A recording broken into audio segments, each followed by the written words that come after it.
उपवर्गीकरणाचा निषेध असो. उपवर्गीकरण हटाओ, उपवर्गीकरण हटाओ. आवाज दो. गोंदिया, भंडारा, बुलढाणा, वर्धा, हिंगणघाट, चंद्रपूर, वरोरा या ठिकाणावरून मोठ्या प्रमाणात या ठिकाणी 59 जातीचे बांधव पोहोचलेले आहे उपवर्गीकरण रद्द करण्यासाठी. कारण उपवर्गीकरण हे संविधान विरोधी 59 जातीची कोणाचीही मागणी नाही आहे. जे मुठभर लोक वर्गीकरणाची मागणी करतात ते RSSने सोडलेली पिलावडा आहे. असा 59 जातीचा इथे आलेल्या तमाम जनतेचा ठाम आरोप आहे आणि हे सत्य आहे. उपवर्गीकरण आम्ही रद्द करणारच. हा मोर्चा केवळ पारंपरिक मोर्चा नसून ही लढाई आम्हाला जिंकायचीच आहे. यासाठीच येथील मनुवादी सरकारला हे हादरविण्यासाठी, त्यांना सांगण्यासाठी की बघा आम्ही जिवंत आहोत, आम्ही तुमचा असंवैधानिक निर्णय अजिबात सहन करणार नाही. हम ये चाहते हैं कि ये जो निकम्मी सरकार है वो शेड्यूल कास्ट में हमारी जो जातियाँ हैं उनमें मतभेद पैदा कर रही है. हम ये चाहते हैं, वो हमारे भाई है, उनकी भी उन्नति यदि वे चाहते हैं तो बहुत सारा उनके पास प्लानिंग है. उनको एजुकेशनल इंस्टीट्यूट में प्रतिनिधित्व देना चाहिए, हॉस्टल की सुविधा देनी चाहिए, लाइब्रेरी की सुविधा देनी चाहिए और बड़े पैमाने पर उनकी उन्नति होने के लिए उस पर काम होना चाहिए. मगर गवर्नमेंट ये नहीं चाहती है, वे चाहती है इनमें फूट पैदा करो, इनमें झगड़े लगाओ.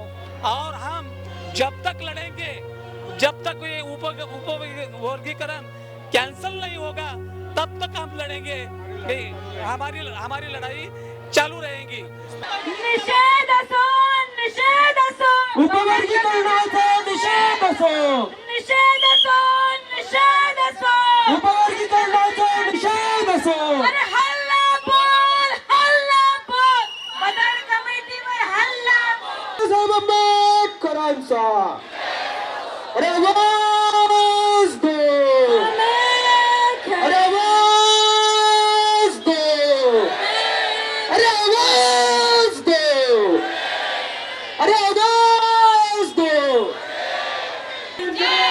जो मोर्चा भी, जो जुलम के टक्कर में, जो जुलम के टक्कर में,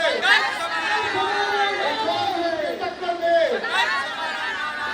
उपवर्गीकरण हटाओ, उपवर्गीकरण हटाओ. उपवर्गीकरणाच्या निर्णयाविरोधात विदर्भातील सर्व जिल्ह्यांतून समाज बांधव मोठ्या संख्येनं नागपुरात दाखल झाले. अनुसूचित जाती समूहातील सर्व 59 जातींचे प्रतिनिधित्व करणाऱ्या या संयुक्त विदर्भीय मोर्चानं संविधान चौक पुन्हा एकदा सामाजिक न्याय आणि संविधान रक्षणाच्या घोषणांनी दणाणून सोडला. दीक्षाभूमीजवळील लोकशाहीर साहित्यरत्न अण्णाभाऊ साठे यांच्या पुतळ्यापासून निघालेला मोर्चा संविधान चौकात पोहोचला. 20 जूनला दिवस उजाडलेला आहे इतिहास घडवण्याचा आणि इतिहास घडत आहे. तुम्ही बघत आहे हजारोचा मोर्चा लाखोमध्ये परिवर्तित झालेला आहे.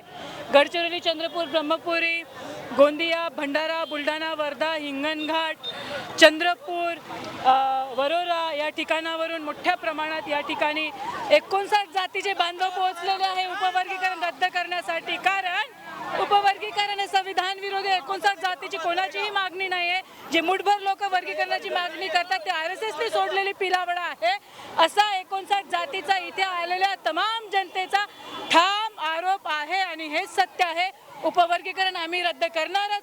हा मोर्चा केवळ पारंपरिक मोर्चा नसून ही लढाई आम्हाला जिंकायचीच आहे.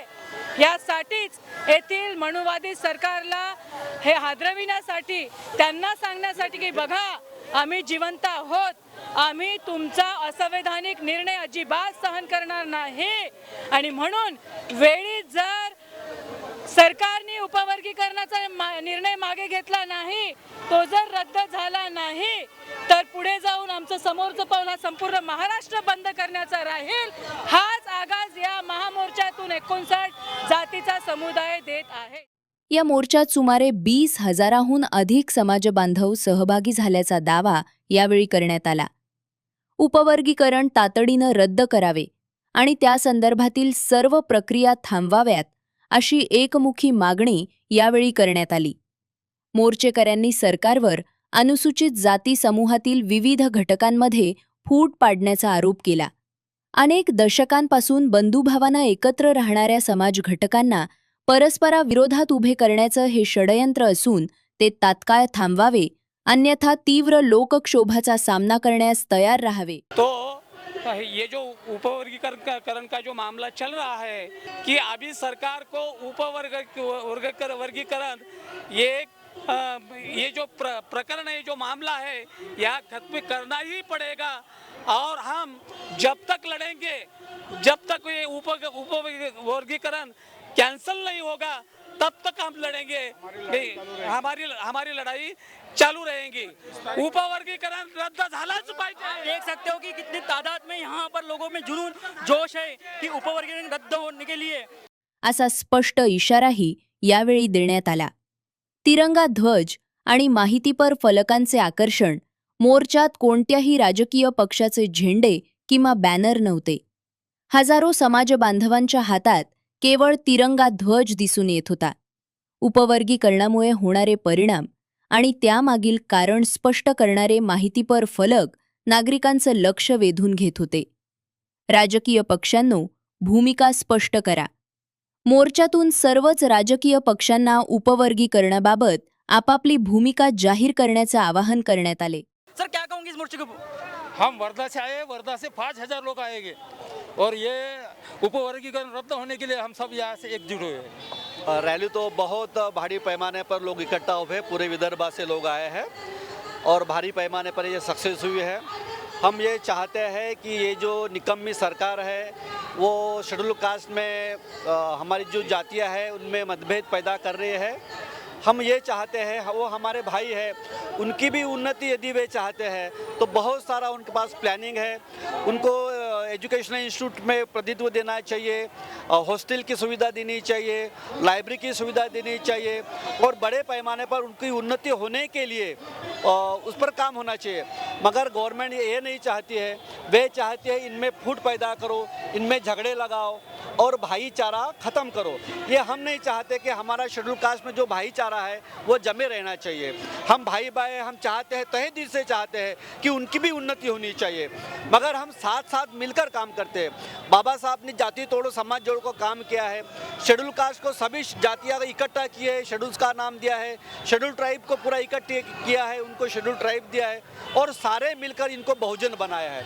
तो इन बहुजन को ये लोग अल्पजन में रूपांतरित करना चाहते हैं और हमें और पूरे हमारी जो हम अगले जो है आगे बढ़ी है, तरक्की की है, इस तरक्की को वो नकार देना चाहते हैं. और ये जो निकम्मी सरकार है, हम इनका इस उपवर्गीकरण के माध्यम से ये जो विशाल मोर्चा काम निकला है तो हम उनका निषेध करते हैं.